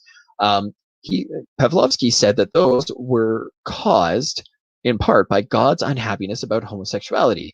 And on the bus driver who was fired for saying that he'd quit if he had to, acknowledge that gay people are human beings as well, he said, where is his line there? Did he not? Wait, damn it, I lost my quote. No. Anyways, he supported this bus driver and basically said, this is totally what was going to happen. Oh, never mind. Sorry, Pawlowski was his pastor. So that's why he was roped into that one. That's where that came from. Good. I've had a long day this week. Long week this day. So he is a bigot through and through. He very much works against public health orders because he finds them tyrannical, because to the privileged, the slightest inconvenience is tyranny. And I don't know if anybody's ever actually said that, so I just paraphrased a good quote. Yeah, it sounds very similar to, my chair. I think it broke my chair. Anyway, it sounds very similar to other people in the United States, maybe. Kind of does. I don't know. It's kind of funny. It's nice to go through. Okay, it's not nice. But it is a little bit fun to go through and see that America is not as fucked up as it could be, but that Canada is at least trying to keep pace. The funny thing is that, as I've mentioned,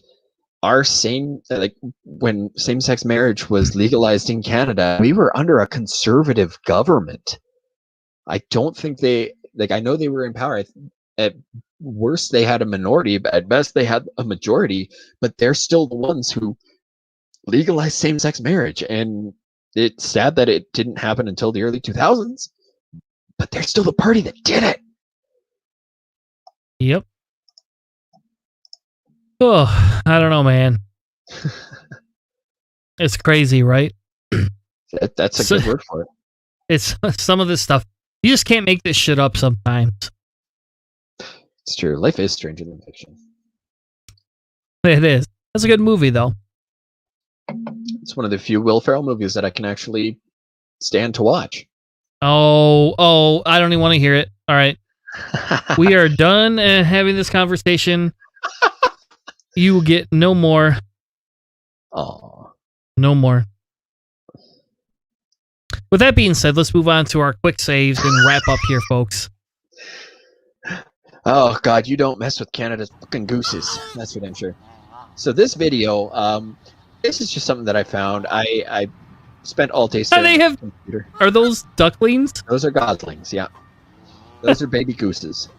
And while I was on the YouTubes earlier, it's just because it had popped up, and I saw this video.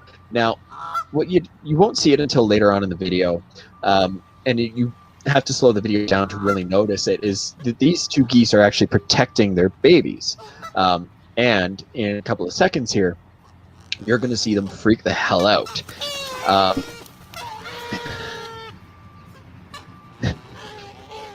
So basically, I don't know if you noticed that there was a third large bird shadow that kind of flew overhead. Well, that was a hawk.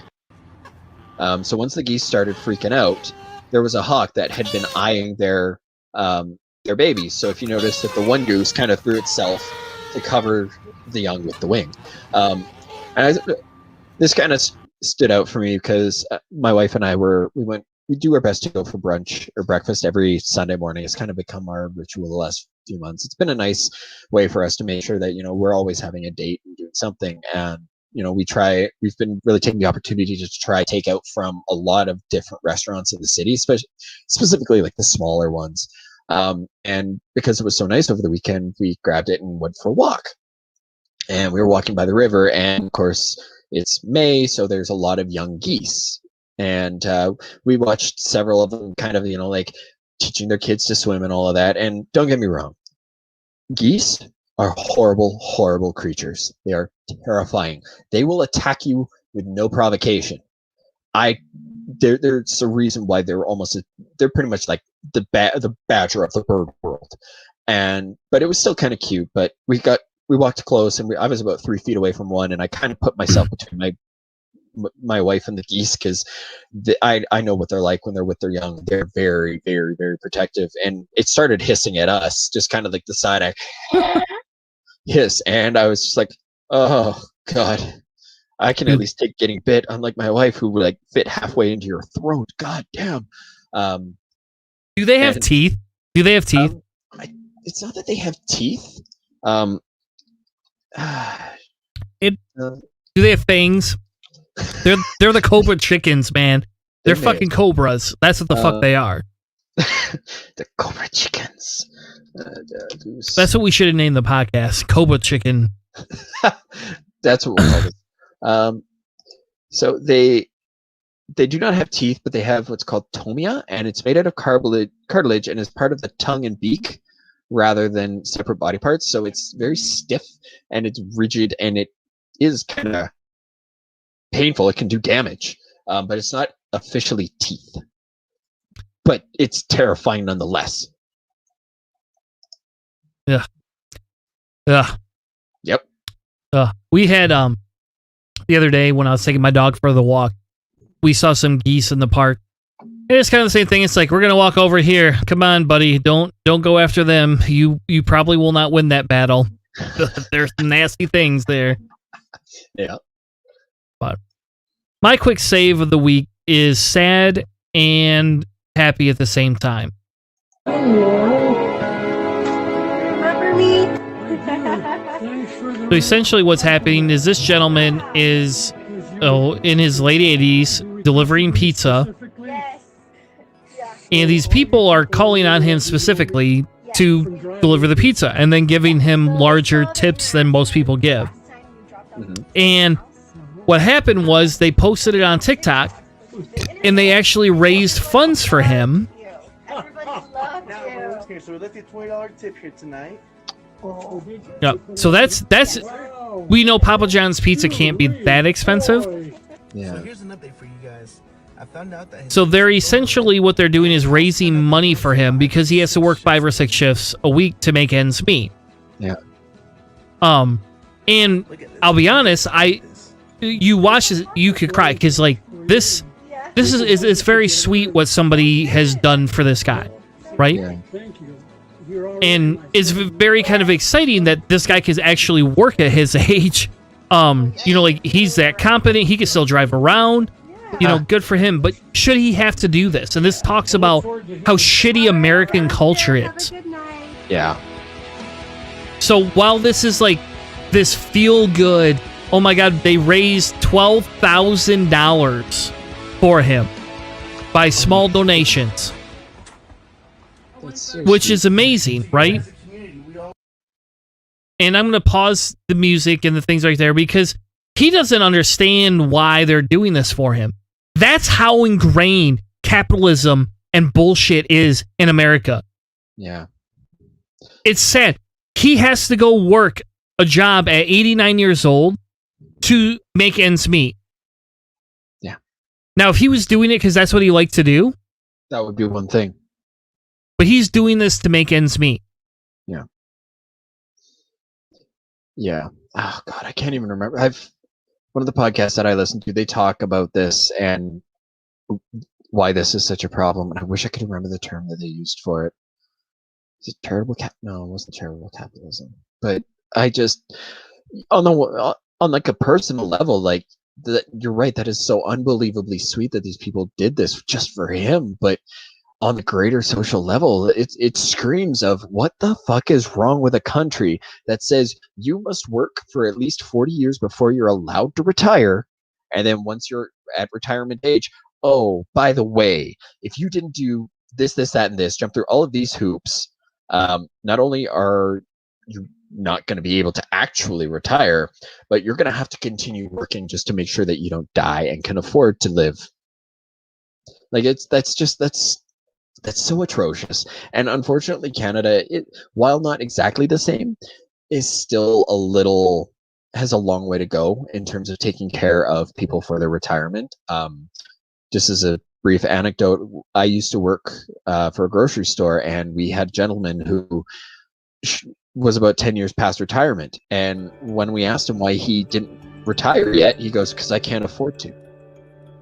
And the poor old guy, like he was incontinent, so he did have to wear adult diapers. He wasn't really that good at his job. I mean, don't get me wrong, he beamed somebody who broke into the store in the back, like in the middle of the forehead with a can of peas. That was kind of amazing, but he shouldn't have had to work just to make ends meet. And that's like, we really fail people after they've spent an entire life thinking that, okay, I've worked so hard to get to this stage, now I can kind of relax. I'm older now, I'm not as young, and I don't have the same vitality. Now I can relax, and I can enjoy the finer things like time with my family or travel or the things that I couldn't do because I had to work, only to have that pulled out from underneath him at the end.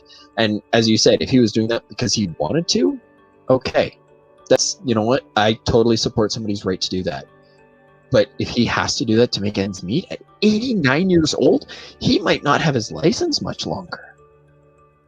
Well, in America, you can keep it for quite a while, man. I suppose. But the point, you're right. And that's why, for me, this is that bittersweet. Because how can we do better as a society? And when people start telling me that capitalism is just the way to go, yeah. You can show somebody this and say, why should we have to crowdfund? Why do I have to crowdfund? My friend got COVID, was hospitalized for a week and a half on a ventilator for a week. Now they cannot do their job right now because they lost part of their voice. Yeah. And that's what they did for a living. Jesus. And when your medical bills come due, somebody's got to pay them. We all pitched in, we helped pay them, but why should we have to do that? I would rather just give donations and have free medical for people like that. Yeah. But whatever. We live in America where we kill black people at an unseemly rate. We continue to support Israel killing Hamas and Palestinians left and right. And we decide that we're just going to let everybody have a gun without a permit, and you can just do whatever you want. That's America. Welcome to America. I wish that was ironic in some way, shape, or form, but it's not. And I don't know how to end this because now I'm depressed and, America sucks. So, yay. Anyway, thank you all for joining us tonight. Head over to Rogue Media Co-op. Follow us on there. Support the shows over there. We are going to have some of the shows on our episodes in the next coming month. There will either guest for a small spot, or they're going to join us for the whole show and rant about how much America sucks and Canada. I don't know. We might do some Canada ranting or other country ranting. I don't know. We'll see. We'll see. Thank you all so much for joining us tonight. Have an amazing time, and we'll be back next week live with another episode of Cellar Door Skeptics.